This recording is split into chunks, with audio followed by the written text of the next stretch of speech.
no solo lo teórico, sino que lo voy a tratar brevemente, porque no tengo mucho tiempo, de llevarlo hoy a la realidad. Nosotros no somos una colonia, somos semicolonias. No llegamos a ser colonia, somos semicolonias. ¿Y por qué digo esto? El modelo argentino, cuando lo plantea Perón, lo plantea en base a que había que volver a la Constitución del 49, que es lo que le da a Perón el instrumento para manejar los recursos naturales. Hoy nosotros no manejamos los recursos naturales, nos guste o no nos guste, y esto es una realidad. Entonces, dicho esto, entendemos por qué la revolución del 55 lo echa Perón, por dos razones. Primero, no teníamos que ser un país industrial. Y segundo, no teníamos que mantener los recursos naturales a nuestra soberanía. La Constitución del 49, del 95, que reforma el gobierno peronista, supuestamente peronista, donde muchos de nuestros dirigentes que hoy todavía están conduciendo los destinos del país fueron constituyentes. Cuando uno analiza los considerandos de la Constitución del 95, en ningún lugar hace mención a la Constitución del 49. Pequeño detalle, parece que se olvidaron. Nombran la del 53, nombran los pactos preexistentes, pero ninguno nombra la del 55. ¿Saben por qué no nombra la del 55? Porque el artículo 40 estimaba que los recursos naturales tenían que ser manejados por el Estado, por la nación. La del 95, los recursos naturales se lo dan al manejo de las provincias. Entonces, hoy no manejamos los recursos naturales, somos un país semicolonial, y voy a explicar por qué brevemente en algunas situaciones que lo podemos ver en los diarios de todos los días. Esto no hace falta ser un erudito. Hace unos meses se genera un golpe de mercado. Sube el dólar, se le pide la renuncia al equipo económico en su totalidad. Renuncia el equipo económico, asume un nuevo ministro de Economía con superpoderes. Entonces nosotros empezamos a observar que de golpe aparece que construye un gasoducto de Vaca Muerta a Buenos Aires. Tiempo récord, menos de un año. Raro. En principio raro. Pero bueno. Siguiendo con este análisis, el ministro de Economía viaja a Washington. Y nosotros los peronistas, cuando pintamos algunas canas, sabemos que cuando te adulan, algo pasa. Lo anuló Genesale, lo anuló la secretaria del Fondo Monetario, Georgieva, y a mí me llama la atención. Bueno, después del viaje a Nueva York, viaja a Houston, Texas, capital del petróleo, para la información. No que van a la nave que controlaban el Apolo 11, hay un problema en Houston, no, la capital del petróleo. Entonces decimos que hay un plan. Si alguien tiene un plan, primero lo presenta acá y después lo lleva. Yo todavía no lo vi eso. Yo lo que veo que ahora van a activar un poliducto para la información de ustedes, es un tubo que puede llevar petróleo, puede llevar gas, va a subir, cruza a la cordillera, llega a 2000 metros de altura y va al Pacífico. Señal que van a sacar el petróleo por el Pacífico, el petróleo de Vaca Muerta, el petróleo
con la energía que venía de Rusia.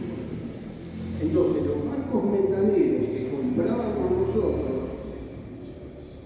ahora no van a poder llegar. Entonces, por eso tienen que hacer el gasoducto a Buenos Aires. La pregunta es por qué no se hizo antes, por qué se hace ahora. Porque los norteamericanos necesitan los recursos naturales que ellos manejan. Por eso digo que somos una colonia. Lo mismo va a suceder con el petróleo, porque lo único que plantea hasta ahora, siempre desde el punto de vista doctrinal peronista, es una reprimarización de la economía, porque no hay ningún valor agregado. Entonces, cuando nosotros vemos que esto sigue, que los bolsillos de los trabajadores, que las empresas no pueden, cuando estamos hablando, cuando yo hablo de empresas, hablo de pymes, que son los que realmente ocupan mano de obra. Porque las empresas que vienen de afuera son empresas con alto contenido tecnológico. Y no hay una mano de obra ocupada en cantidad como ocupan las pymes. Además que vienen con otras ventajas. Cuando vemos esto, vemos que se licúa el poder adquisitivo de toda la población. Entonces, cuando uno analiza el proceso de toma de decisiones, ¿qué es el proceso de toma de decisiones? Nosotros como militantes, como peronistas, tenemos que analizar la realidad tal cual es, si queremos saber dónde estamos parados. El proceso de toma de decisiones son las decisiones políticas que hacen a dónde va la economía, porque la economía no es un misterio.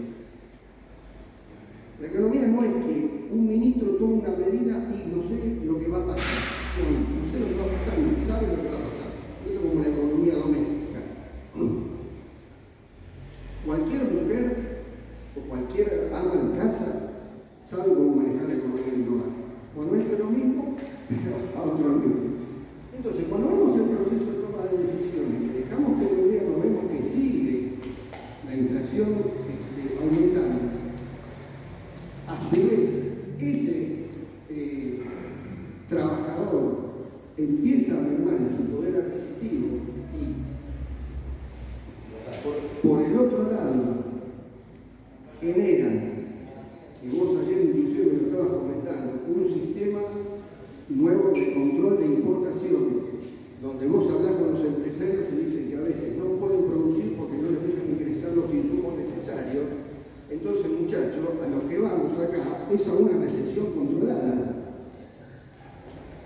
que creo que es la única receta que tienen para bajar la inflación. Este es un pequeño aporte, un pequeño análisis. Bueno, yo lo sigo dejando acá con mis compañeros que siguen charlando porque, bueno, tengo unos compromisos, pero bueno, quería llevar este planteo. Puede quedar abierta la discusión, inclusive vos hablaste del tema de la planificación, que es real. Entonces, redondeo con esto y ya termino. Cuando termina la Primera Guerra Mundial, nosotros, como país, que éramos productores de materia prima, no es que nosotros éramos el granero del mundo. Eso es mentira. Nunca fuimos el granero del mundo. Fuimos la chacra de Inglaterra, que es diferente a ser el granero del mundo. Entonces, tuvimos que pagar los costos de la guerra por la falta de materias primas. ¿Qué hace la revolución del 43? La revolución del 43 lo que logra, y esto la otra vez estábamos hablando con el compañero Octavio, lo que hace es formar un grupo de trabajo, de tarea que se llama el Consejo de Posguerra. Y el Consejo de Posguerra lo que hacía era analizar cómo iba a continuar, cómo iba a terminar la guerra y cómo íbamos a salir de la guerra para que no paguemos las causas ni los costos de la guerra como nos pasó en la Primera Guerra Mundial. Ese fue el gran logro del peronismo. Y eso se inicia con el gobierno militar del 43. Entonces, ahí es donde el peronismo planifica los planes, desarrolla los planes quinquenales y la industrialización del país, con todo lo que ya sabemos, la industria pesada, el acero, la aeronáutica, línea blanca,